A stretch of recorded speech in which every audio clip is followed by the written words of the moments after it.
According to Al Jazeera, mediators from Qatar, Turkey, and Egypt have presented a new diplomatic framework to both Iran and the United States. The proposal outlines key principles that are set to guide the upcoming U.S. Iran negotiations scheduled for February 6. U.S. envoy Steve Witkoff and Iran's Foreign Minister Abbas Araghchi are expected to attend the meeting, which will take place in Oman. Al Jazeera reported these developments on February 4, 2026, citing sources familiar with the ongoing mediation efforts. The framework reportedly includes restrictions on the use of ballistic missiles and measures to limit the arming of Iran's regional allies. Under the proposal, Iran's uranium enrichment would be restricted for 3 years, and then permanently capped at 1.5%. The plan also calls for Iran to transfer its existing uranium, including roughly 440 kilograms enriched up to 60%, to a third country. However, Tehran has firmly rejected any possibility of moving enriched uranium outside the nation's borders. Iran would also pledge not to initiate the use of ballistic missiles, though this still falls short of Washington's demands for stricter limitations. The framework includes a rare non-aggression pact between Washington, D.C., and Tehran, an unprecedented commitment in recent decades. It further seeks to merge nuclear, missile, and regional security concerns into one unified diplomatic agreement. Despite that, Iran has maintained that its talks in Oman will focus exclusively on its nuclear program. Mediators have also proposed that Iran halt the transfer of weapons or military technology to its allied non-state groups.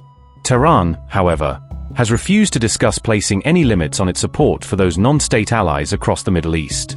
Iran's so-called axis of resistance is made up of several powerful militant organizations operating throughout the region. Among them are Hezbollah, Hamas, the Houthis, and Shiite factions based in Iraq and Syria, all considered part of Iran's proxy network. At the same time, Hezbollah, Hamas, and the Houthis remain directly engaged in conflict with Iran's chief regional rival, Israel. In addition to arming non-state groups, Iran continues to conduct military and technology transfers with a number of international partners. Experts have warned that Iran could transfer advanced weapons technology to Russia, particularly involving drones and sophisticated military systems. Reports indicate that since 2021, Tehran has sold nearly $3 billion worth of missiles to Moscow. According to a Bloomberg report, those contracts included both ballistic and surface-to-air missile systems. Iran has also provided Russia with so-called kamikaze drones, which Moscow later replicated and deployed in its war against Ukraine.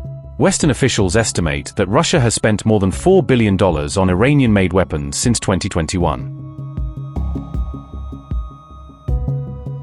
The proposed framework was presented to both Iran and the United States shortly before U.S. envoy Steve Witkoff met with Israeli Prime Minister Benjamin Netanyahu on February 3. During their meeting, Netanyahu warned Witkoff that Iran could not be trusted when it comes to honoring any form of nuclear or arms agreement.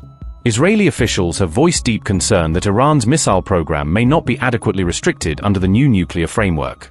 Reports suggest that Israel considers Iran's ongoing ballistic missile development a major threat and has pushed for the deal to impose strict limits on production.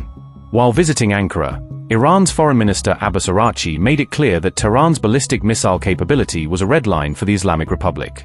Iran's Supreme Leader Ayatollah Ali Khamenei has also maintained a defiant position, signaling that Tehran will proceed with extreme caution regarding any broader restriction.